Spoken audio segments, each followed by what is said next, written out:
tudo bem? Iniciamos mais um programa O Caminho do Meio, em nosso canal Saúde Integral Psi Adalberto Godoy. Realmente para nós é uma felicidade estar aqui, poder falar com vocês, trabalhando esses conteúdos que obviamente trazem alguns recursos para nós, né? Alguns recursos de compreensão que podem nos fazer alterar algumas coisas em nossa vida, pelo menos a percepção da nossa vida.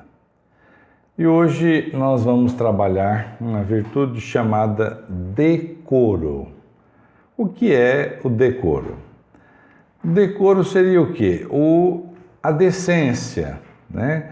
A pessoa que é capaz de ser recatada no comportamento, digamos que ela tem um acatamento das normas morais, éticas, tem seriedade nas coisas que faz, né? Não é compulsiva e tem uma postura, né? Que é uma postura de equilíbrio. O decoro está ligado a isso. Também é muito interessante quando nós pensamos nos dias atuais, né? Qual é a importância desse decoro? Nós vemos, às vezes, nas redes sociais, né? Hoje muito mais nas redes sociais, na televisão, em outros meios de comunicação, como às vezes falta esse decoro, não é? Como as pessoas às vezes se agridem através das redes sociais e de outros meios de comunicação. Isso é falta, naturalmente, de acatar e respeitar a vontade do outro, a visão do outro, porque só há verdadeira paz quando nós conseguimos conviver com os contrários. Sem isso, não há como você ter efetivamente paz. E para eu conviver com os contrários, essa paz tem que começar em mim. Porque nós mesmos somos uma dualidade, como nós já estudamos em outro programa, não é? Nós somos uma dualidade. Existe um lado sombra, um lado luz, como faz parte do outro programa, e que isso leva a uma luta interna. Então, enquanto eu não consigo conviver com os contrários dentro de mim mesmo, eu não consigo estar em paz. E, obviamente, eu não consigo fazer isso com o outro. Porque se eu não tenho para mim, como é que eu vou doar para o outro? Então, esse decoro, hoje, nos momentos atuais que vivemos, realmente tem feito muita falta, que é a necessidade de ter acatamento, né, moral, pelas divergências, dificuldades, diferenças, ligado até a um movimento de alteridade, que é a capacidade de conviver com os contrários. Ainda hoje, às vezes nós perdemos, né, esse decoro por conta de ter razão em determinadas posturas, determinados assuntos. Vejamos, por exemplo, quando há uma discussão entre duas partes, seja quem for, marido, mulher, sócio, irmãos, nós às vezes temos que chegar a uma conclusão e a uma decisão. Se nós queremos ter paz ou se queremos ter razão. Às vezes as duas coisas não são possíveis, se tornam quase que incompatíveis dependendo do nível de percepção da realidade de cada um, né? Até do nível de educação, né? De compreensão. Então, muitas vezes, nós temos que abrir mão da razão para termos paz. E isso também tem a ver com decoro. Porque quando nós optamos pela razão, às vezes, não raras, nós perdemos as referências e agredimos e somos agredidos, não é? Então, todas as vezes que pensarmos nesse decoro, nós também podemos, como já falamos atrás, pensar nos extremos dele, né? O extremo né, que seria o excesso do decoro, seria a castidade. Ela é o excesso desse decoro. É alguém que vive regido sobre tantas regras que nem sempre são as regras universais, morais, né? São às vezes particularizadas de instituições religiosas, políticas, espirituais, filosóficas, que fica preso, né, nesse movimento fechado, né, que ele é concêntrico e estabelece normas extremamente rígidas. Vemos muito isso nas religiões e principalmente no passado existiam procedimentos, vamos dizer assim, das religiões que levavam o sujeito na sua evolução hierárquica dentro da religião a um estado de completa castidade.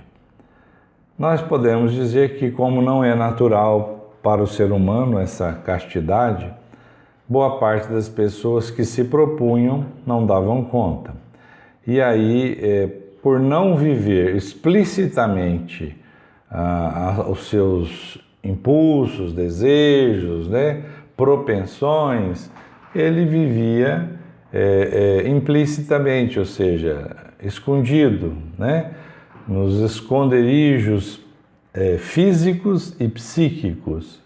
E daí o problema que nós encontramos ainda hoje, de tantas almas aprisionadas pela culpa e pelo medo.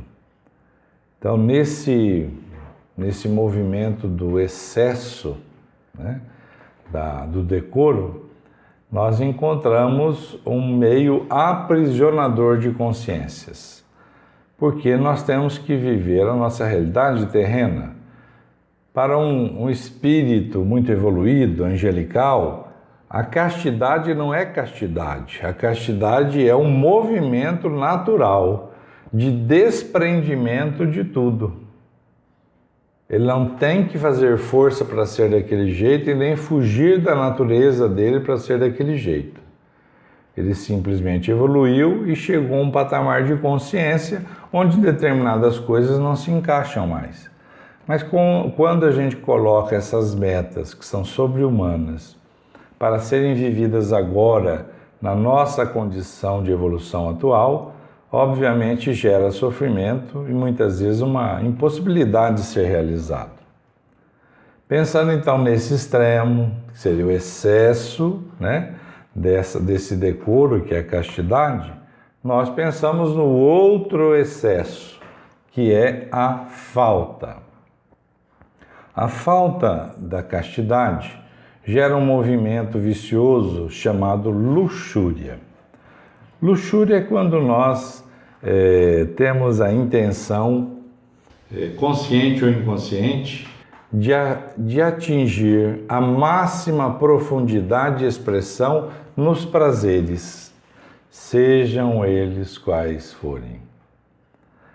E aí observamos que essa característica ela é extremamente utilizada nos dias atuais, a partir dos meios que produzem focos, né, de interesse humano, né, do desejo humano. E há uma intensificação do prazer. Ao invés de evoluirmos para uma sutilização, nós evoluímos para uma intensificação do prazer. Enfim, sempre as indústrias que produzem de um jeito ou de outro os nossos focos de atenção em nossas aquisições e nossas buscas, elas vão o quê? Esmerando-se, né? Vão intensificando, vão diversificando as opções de lidar com o prazer, levando, obviamente, à luxúria, né? Que é tudo que é desnecessário e que vai ainda para o campo quase que da indigência moral, muitas vezes, né? Então a luxúria é isso, é extrapolar para o lado extremo, né, a perca total, às vezes, do decoro, da capacidade de agir equilibradamente, né, da capacidade de viver as experiências relacionais com seriedade, né, de ter um certo recato no comportamento, de ser capaz de acatar normas sociais, morais. Então, a luxúria é o contrário disso. Ela é a intensificação do prazer, o que nos mantém ainda mais aprisionados. E como que nós poderíamos entender uma solução para isso? Somente a observação da ética poderia nos dar alguns referenciais para que nós construíssemos o edifício do nosso equilíbrio. Porque através da ética, que nos mostra a boa medida de tudo, em todas as situações da vida, nós podemos enxergar os fenômenos existenciais com mais equilíbrio, né? A ética, ela dá às coisas, cada um o seu valor real, né? Então é importante a compreensão e a maneira de como se viver, porque isso pode nos posicionar num patamar de equilíbrio. Como é que eu faço isso? Usando o bom senso. O bom senso é aquilo que nunca deixa passar da medida. Então, usando o bom senso, eu, por exemplo, aceito um convite. Um amigo meu está insistentemente me chamando para um almoço na casa dele, né? Se eu fico recusando o convite, dizendo que, digamos que ele vai fazer lá uma feijoada, alguma coisa do gênero, que eu não posso ir porque eu não como carne, ou porque eu tenho outros afazeres, e que as pessoas que estarão lá são pessoas que bebem e que falam palavrões, isso seria o que nós chamamos de castidade, né? Uma pureza que ainda não faz justiça. Esse é um lado. O outro lado, eu vou, como uma vez a feijoada, como duas, como três, e obviamente vou para casa passando mal. Então essa é a luxúria, a falta e o excesso. O bom senso faz o quê? Eu vou na casa do meu amigo e vou comer o suficiente para que eu fique bem com aquilo. Então é a medida, pesos e medidas, né? O que me faz bem e o que não me faz bem. Pensando nisso, lembramos de uma frase, né, do Evangelho, que Jesus se utiliza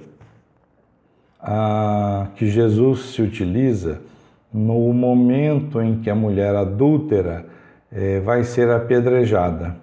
Então ele diz assim: quem não tiver pecado, atire a primeira pedra. Conta os escritos evangélicos que os homens foram jogando as pedras no chão e indo embora, por conta do desafio lançado por Jesus. E alguns autores acrescentam que os primeiros que saíram foram os mais velhos, porque por serem mais velhos tinham errado muito mais do que os mais novos. Então, quem não tiver pecado, atire a primeira pedra, é exatamente essa posição de decoro, né? Nem o excesso, nem a falta.